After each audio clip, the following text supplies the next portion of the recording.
Welcome to episode 26 of the People's History of Ideas podcast.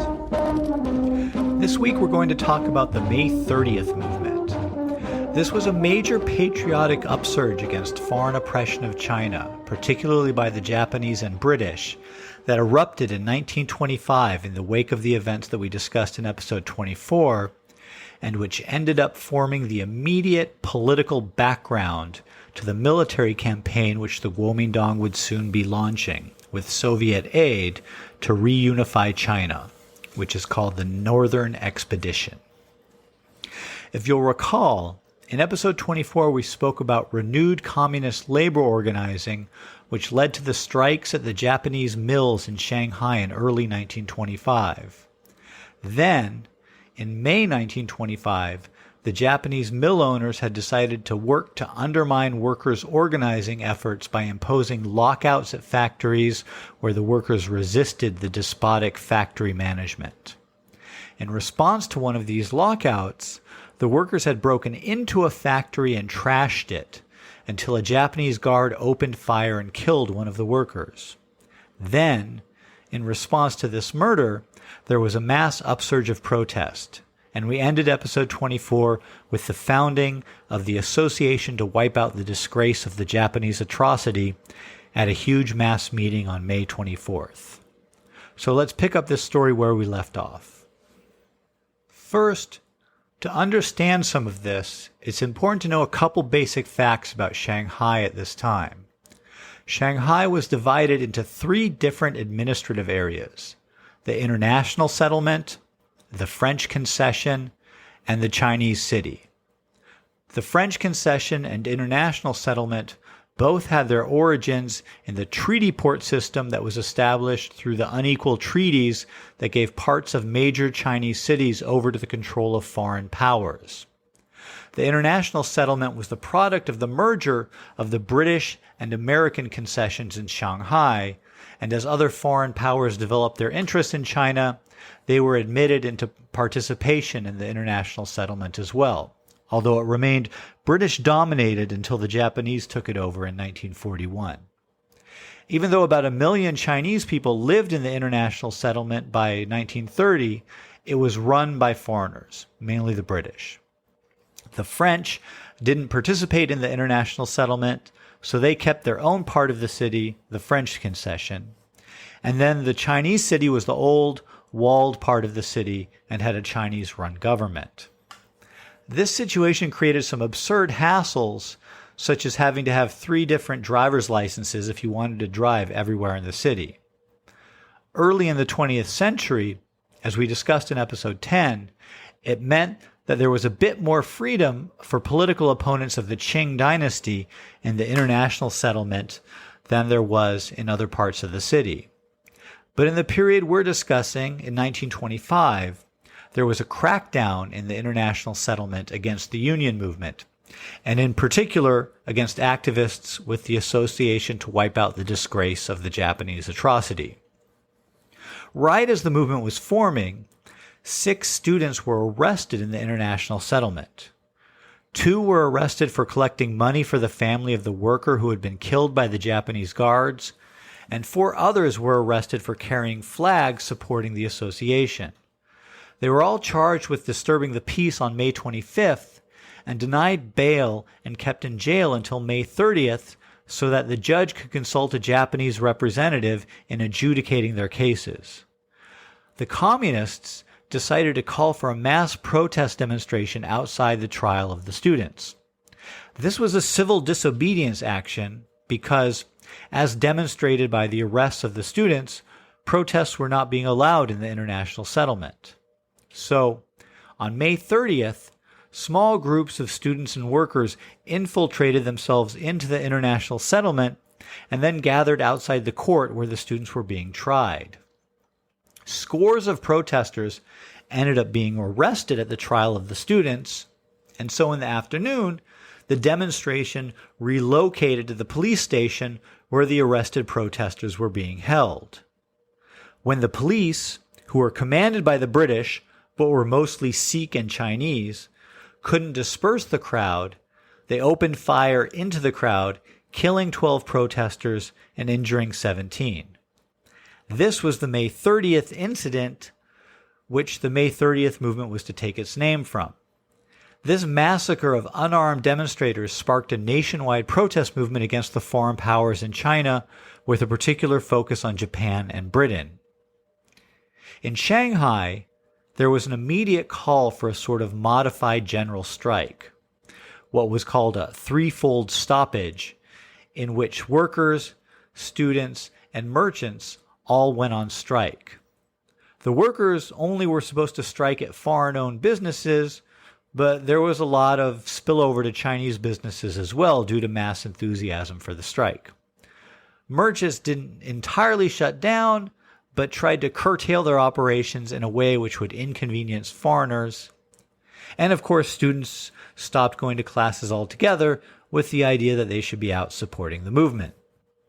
Based off of their successful organizing earlier in the year, the Communist Party had just founded the Shanghai General Labor Union, or GLU, in mid-May, with Li Lisan at its head. The idea had been to keep the GLU secret for a time while it built up its organizational capacity, but with the outbreak of struggle, the communists quickly mobilized the GLU to take the lead of the workers' component of the threefold stoppage. A leading body was pulled together to lead the movement in Shanghai called the Union of Labor, Commerce, and Education. This was truly a united front body, both in the sense of representing different organizations and also in the sense of explicitly uniting different social classes. The Union of Labor, Commerce, and Education, or ULCE, formulated 17 demands for the movement, which ranged from the release of the arrested to the right to strike, freedom of speech, and for Chinese participation in the government of the international settlement. It also coordinated raising funds for the strike and published a newspaper called the Hot-Blooded Daily. Although one major merchant association participated in the ULCE, the Shanghai Chamber of Commerce decided to form its own May 30th committee and worked to weaken the demands of the movement by putting forward more moderate and quote-unquote reasonable demands than those of the ULCE, which was heavily influenced by, but not controlled by, the communists. On June 13th, the warlord Zhang Xueliang, son of the northern warlord Zhang Zuolin, occupied the Chinese city. And there was some initial hope among the student leaders in the ULCE that he might be won over to help retake the international settlement back from the foreigners. They said that the time for an armed uprising had come, and that separate students, merchants, and workers' armies should be formed. They also proposed sending students into the international settlement to leaflet and get arrested, and then when they were arrested, Zhang Xueliang could use that as a pretext to invade the international settlement. However, when students went and met with Zhang, he made some noises about patriotic sentiment and him supporting their struggle, but then reminded them that he was there to restore order, which clarified somewhat exactly who he was pointing his weapons against. The General Labor Union also opposed the students' advocacy of an armed uprising because it would have been doomed to defeat. As the strike dragged on through the summer, the economic pressure on workers to return to work became greater. By July 20th, the Strike Relief Fund was distributing $3 per half month to workers, whereas it had begun the strike distributing $5 per half month. Mostly, this money was raised by the Chinese Merchants Associations, which participated in the ULCE, but about 10% came from the Soviet Union as well. With the beginning of summer, the merchants began to back out of the strike because they perceived that they were hurting their own businesses more than the foreigners they were trying to damage. And with summer, students' classes ended anyways, so they couldn't be said to be on strike anymore. All that was left were the workers, and the GLU had to resort to taking extreme measures against strikebreakers. On July 7th, Li Lisan admitted that the GLU was holding about 100 strikebreakers prisoner, and others had been beaten or abducted and then released after paying bail to the GLU. At the end of July, the Chinese Commission of the Soviet Politburo decided that the strike needed to be wound down or it would be defeated outright. So they notified Voitinsky that the demands should be shifted from the political to the economic terrain so that they would be more likely to be met and so there could be a win for the strike, rather than having the strike fail with no demands won. Voitinsky, by the way, as we saw in episode 24, had been in Shanghai for the Japanese cotton mill strike earlier in the year. He had actually returned to Moscow and then, when the May 30th movement broke out, was sent right back to China. The Central Executive Committee of the Communist Party agreed with the Soviet guidance to steer the strike in the direction of hopefully realizable economic demands, and held a meeting where 60 representatives from all 32 Japanese mills in Shanghai reframed the strike's demands in economic terms. However, 5 days later, a 200-member meeting of the General Labor Union refused to go along and insisted on including demands such as Chinese participation in the governing municipal council and the repeal of repressive laws. Apparently, Li Lisan, the communist leader of the GLU, was going rogue and even was considering the possibility of launching an armed uprising which would be doomed to failure as preferable to giving in on the larger political demands of the movement. But in the end, a settlement was reached with the Japanese mill owners, which led to workers returning to work on August 21st. And the deal with the Japanese was the prelude to a settlement with the other foreign companies. This settlement was only a little better than the settlement reached earlier in the year, which we discussed in episode 24. The Japanese mill owners made a small contribution to the strikers' compensation fund and agreed to abide by any labor laws which the government might pass, on the condition, however, that order had been restored.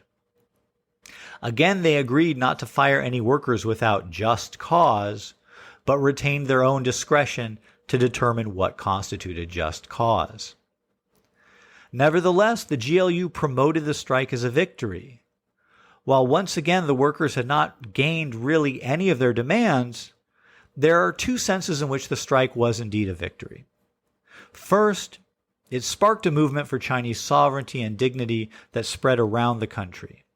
The biggest reverberation was a strike and boycott against the British, which began in Guangzhou and Hong Kong in June. Right at the beginning of the strike, there was a huge protest of maybe 100,000 people outside the British concession area in Guangzhou.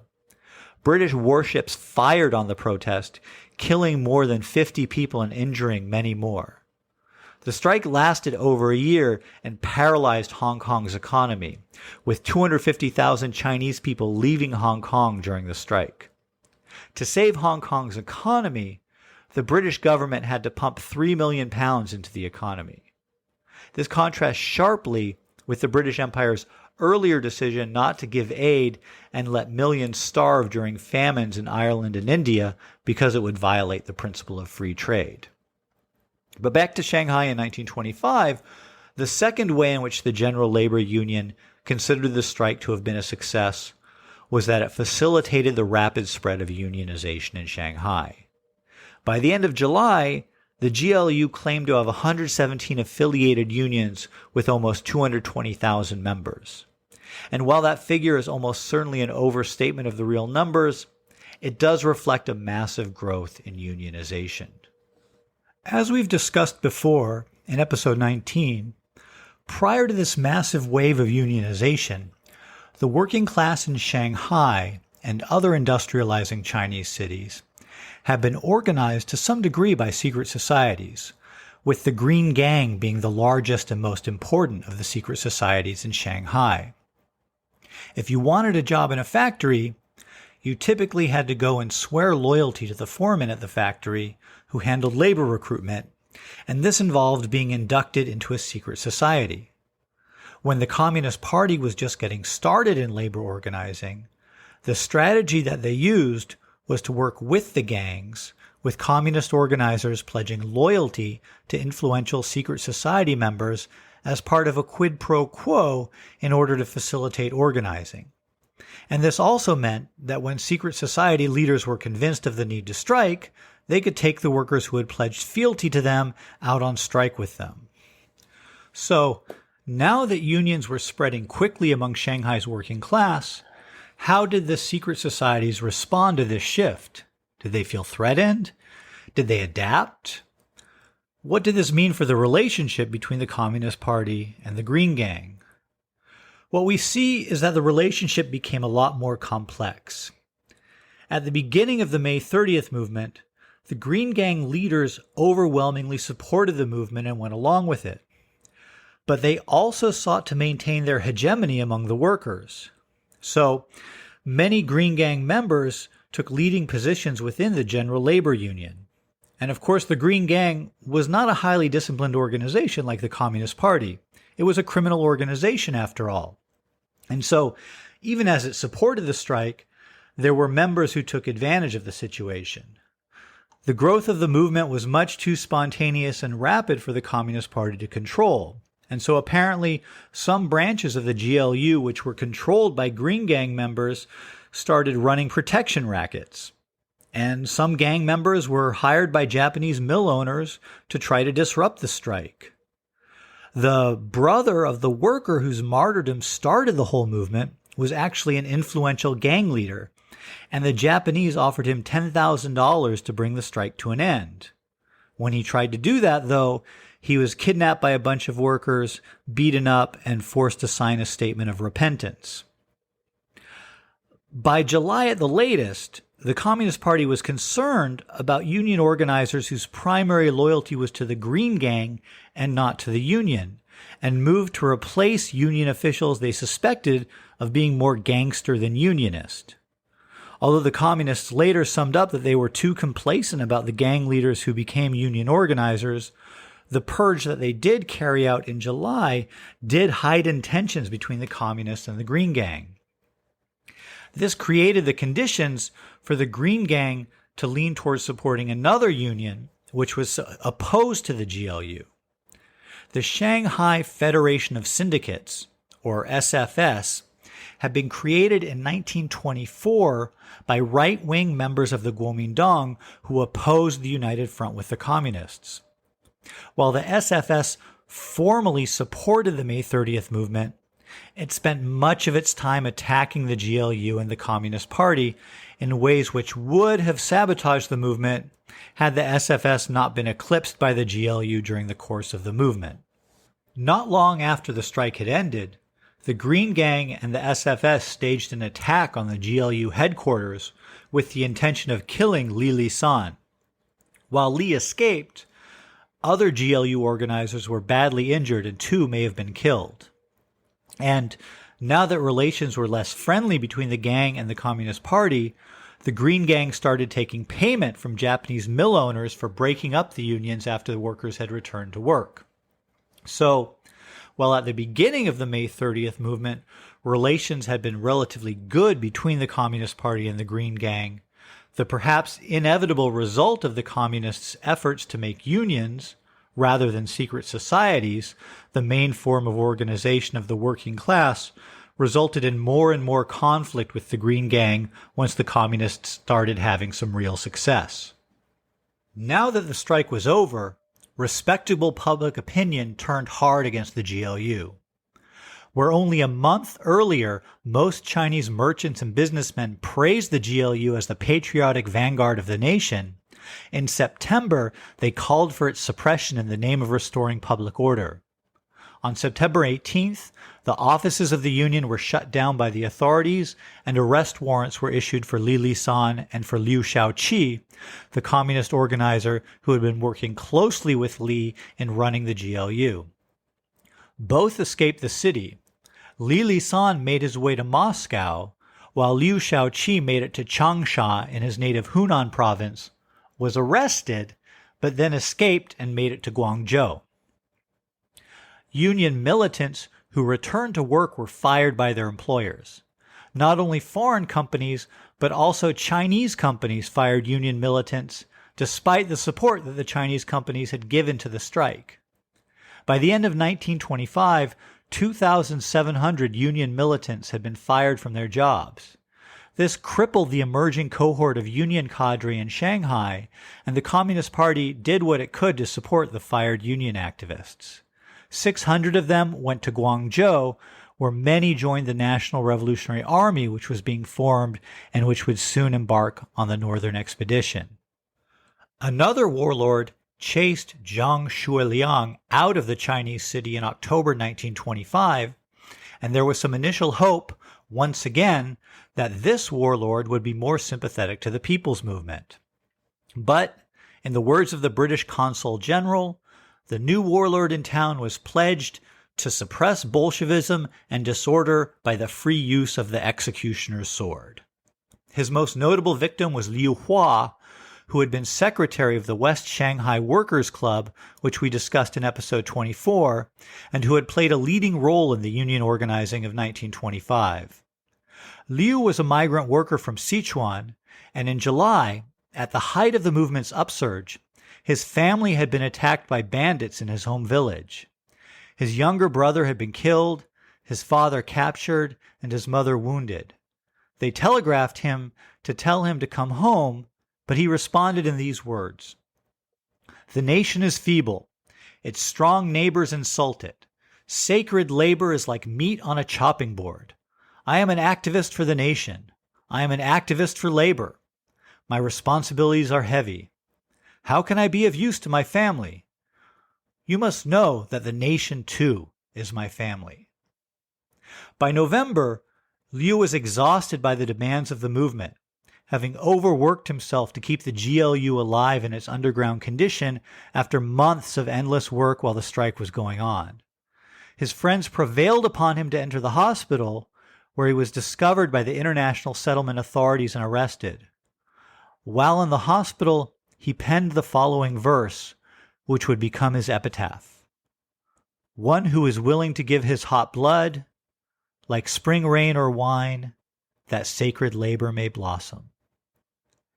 After his arrest, the 26-year-old Liu Hua was soon handed over by the British authorities to the Chinese warlord for summary execution.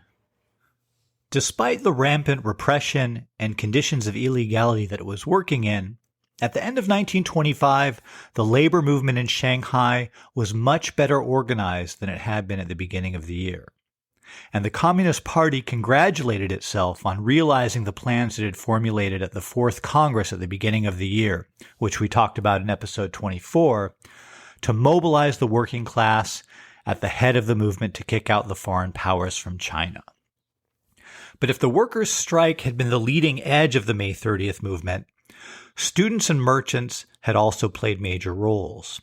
And we can see the beginnings of a shift in the party's conception of its United Front strategy as it summed up the experience of the May 30th movement. The United Front had been thought of as an organizational partnership with the Kuomintang, which would be carried out either from within, with communists joining the Kuomintang and working inside it, or from without, with the two parties working jointly but without communists actually joining the Kuomintang. The original preference of most Communist Party members had been for a united front from outside, but as we have seen over a number of episodes, the Comintern successfully prevailed upon the Chinese communists to carry out the policy of a united front from within. During the May 30th movement, what we saw was a different type of united front in practice than how the communists had been conceiving of it in theory. Rather than a partnership of the communists and the Kuomintang, what we see in the May 30th movement is a united front of classes. The workers, mainly under the political leadership of the Communist Party, played the leading role with their strike struggle. But students and merchants were also major participants and played key roles during the movement.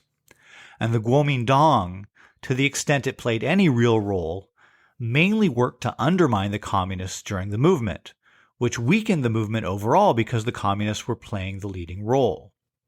So, the May 30th movement was in practice a united front of different classes working together, sort of loosely under the general leadership of the Communist Party, which is a very different sort of thing than a united front of two organizations getting together and deciding how they would work together.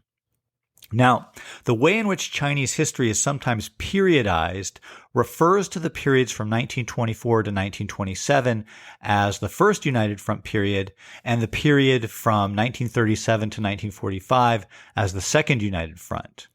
These were both times when the communists and nationalists, the Comintern, were formally allied with each other, and so this conception, or rather misconception as it turns out, of the United Front strategy as being mainly about an alliance between two organizations is kind of baked into some of the terminology that gets used in the field of Chinese history, both in China and abroad. But in reality, as the Chinese Communist Party sums up its experience in the May 30th movement and begins to gain more experiences with major mass struggles involving multiple classes, the strategic conception of the United Front is going to change from one of partnering with the Comintern or any other organizational representative of other class interests to a strategy of trying to play the leading role in mobilizing all classes that can be united to fight against the foreign domination of China. As we saw in the May 30th movement, once the movement died down, the merchants and national bourgeoisie turned on the workers almost immediately. And an understanding of the unreliability of China's patriotic national bourgeoisie is also going to get incorporated into the Communist Party's understanding of the overall revolutionary process. This begins in the immediate summation of the May 30th movement, but much harder lessons are in store in the near future. But to conclude for now, I want to emphasize that the shift from conceiving of the United Front as an organizational alliance to one of a class alliance in which all classes with an interest in opposing the foreign domination of China are led, on some level, by the Communist Party is a major shift in strategic thinking that cannot be overstated, and which will be key to the ultimate victory of the revolution in 1949. All right. I want to remind listeners that you can get in touch with me at hello@peopleshistoryofideas.com. I really welcome hearing from listeners. Also, if you made it to the end of the episode, then I assume that you're enjoying the show or learning something from it at least.